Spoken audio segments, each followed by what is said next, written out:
Good afternoon, everyone. My name is Jordan Gottschalk. I am the acting officer in charge of C Shift. I have 5 years of experience in the fire service, and I've been lieutenant at prior departments. Today we'll be talking about preparing the Mayday and the importance of it. Does anyone have any questions before we get started? No, sir. All right. Next slide, please. So, learning objectives for declaring a Mayday.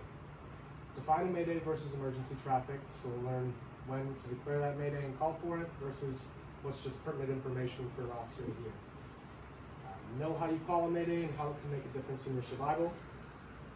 Define the location, unit, name, and assignment, resources and location, identification, problem, so your lunar and your look afterwards. Next slide. So, overall history of the term Mayday. Came from French for come and help me, and it was used by pilots. So back in old days, people would call for it, and it indicated the situation where the aircraft, vessel, vehicle, or person was in grave danger and needed help. So very similar to how we use it in the fire service. You're going to contact out and let them know what you need, what you have, where you are, and what you are going to do about it. The term Mayday should be reserved for firefighters in extreme distress, calling for help immediately. So anyone able to give me some ideas of what those would be without reading the slides ahead of you? Andrew. If you get lost inside a building. Okay. Reed. Running out of air. Okay. Tanner. Entanglements, trappings. Okay. So getting lost in a building, what would that look like to you? When would you call for help? If you get separated from the rest of your crew and don't know your way out. Okay. Reed, how about getting low on air? How would that be concerning? So you don't run out of air. Perfect. So you don't run out of air. Tanner, what would you need? Why would that be an issue? Because you are trapped and you can't free yourself. You're waiting on people to come and get you. Okay. So, yeah, kind of hit some of the big basic ones here. Separated from their company, lost, wrapped or entangled in wire debris, right? You're not able to get out yourself. Running out of air, that's going to be a big issue, especially if you can't make it back to the door. Firefighter having a medical emergency. What's the biggest thing medical emergency wise happens in the fire service for us? Asthma attacks. Asthma attacks? No. Heart Turning problems.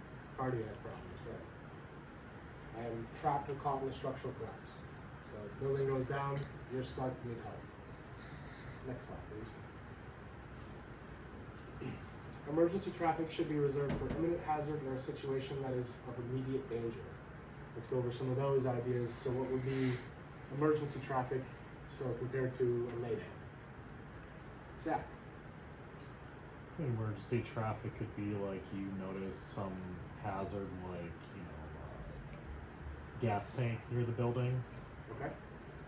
versus, you're trapped, like the floor collapsed and you need help extricating yourself out. Sure. Tanner? Changes in conditions. Okay. What would a change in condition look like to you? Changing fire pattern. Change in structural integrity. Okay. If you run out of water. Sure. That's definitely going to be an emergency. You got to figure out what your issue is, where that water's coming from, and why it's not coming anymore. So again, you guys hit on some really good ones.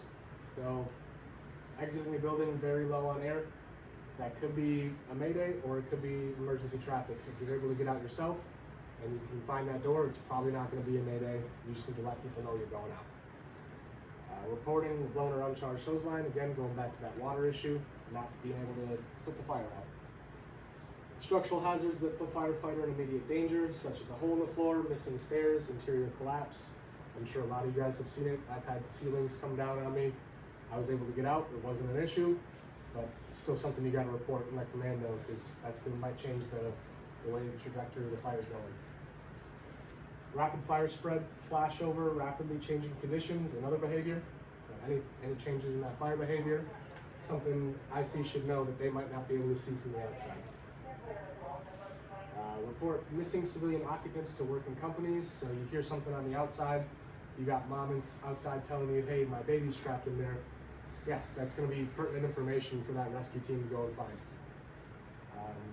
Report finding missing occupants. So it's something we do during search and rescue. You call out, you got your victim, you're going to be making an exit to whatever side of the building, and you're going to need EMS on standby. Next slide, please. So calling the Mayday. Know how you call a Mayday and how it can make a difference in your survival. First thing you do, everyone's done it before, I'm sure, is Mayday, Mayday, Mayday. Make sure that traffic is loud and clear. Once that Mayday's been acknowledged and answered, so your IC should be going from there. Attention on the fire ground, either Mayday declared, all of the traffic move to whatever other channel can be used for a working fire channel, right? So that way that person who needs the Mayday or who needs the recovery doesn't have to worry about switching the radio. They can be focused on whatever it is they need to be doing. So provide the IC and pertinent information, including who you are, your company, where you are, and what the problem is by using either Lunar or LIP. Anyone tell me what Lunar is again from the beginning? Andrew? Location, unit, name, air, resources needed. Sure. And then anyone able to tell me what LIP is? Andrew again. Location, incident, You can live with that. I don't know. So problem, what do you need? What's going on? Problem. So after the Mayday transmission and the Lunar or LIP report, you should activate your personal alert safety system, your pass device, and either IC is going to tell you to work on self-recovery, finding your nearest exit window, figuring out where you are, how you can put yourself in a safe haven. You can find a room that's not on fire and go wait until rescue comes, or shelter in place, and we'll come and get you. Activate your pass. Does anybody have any questions on the presentation? What does LIP stand for? Location, incident, and problem. Andrew, In regards to LIP and Lunar, is there any reason to use one versus the other, or is it just personal preference? personal preference, I'd rather get the most pertinent information first. Where you are, what you need, and can you rescue yourself? That's going to be what I want from you. And if we got to send in resources, go from there. Any other questions? Does AFPA have a preferred? It all comes down to departmental standards and what you guys train on. Andrew, Say you call a Mayday and then you are able to self-rescue. What's the best way to go about that so that nobody's going into a hazardous situation to get you when you're getting yourself out of it? biggest thing is going to be relaying that traffic again. You call your Mayday, you're either sheltering in place or you're self-extricating, right?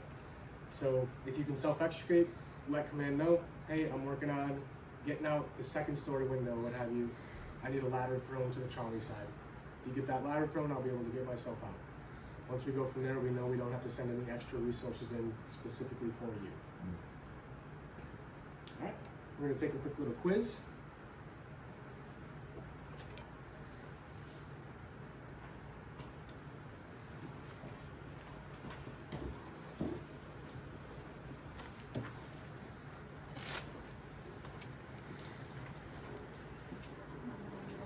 Just 5 questions, real short, real sweet.